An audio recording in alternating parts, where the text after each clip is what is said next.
السلام علیکم ورحمۃ اللہ وبرکاتہ۔ بسم اللہ الرحمن الرحیم۔ سورہ یونس میں آیت نمبر 90 اور 92 میں اللہ سبحانہ وتعالیٰ فرعون کے بارے میں کہہ رہے،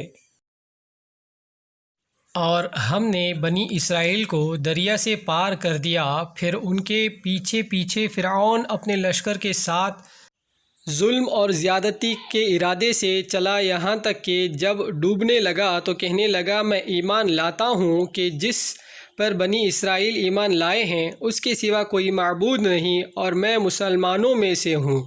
جب فرعون مرنے کی حالت میں اللہ سے معافی مانگنے لگا تو اللہ تعالیٰ وحی کے ذریعے یہ کہا، جواب دیا گیا کہ اب ایمان لاتا ہے اور پہلے سرکشی کرتا رہا اور مفسدوں میں داخل رہا۔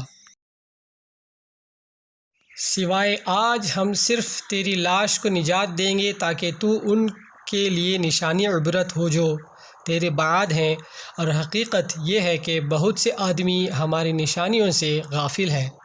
بس اللہ سے دعا کریں ہمارے گناہوں کو معاف کر دیں، اور مرنے سے پہلے توبہ کرنے کی ہمیں ہدایت دے، اور جو غلطی ایک بار ہو رہی ہے اس غلطی کو ہم دوبارہ سے نہ دہرائیں، ورنہ ہم لوگوں کا بھی حال فرعون کے ساتھ جو ہوا وہی ہوگا۔ اللہ ہمیں مغفرت دے، اللہ ہمارے گناہوں کو معاف کرے، جنت الفردوس عطا فرمائے، آمین۔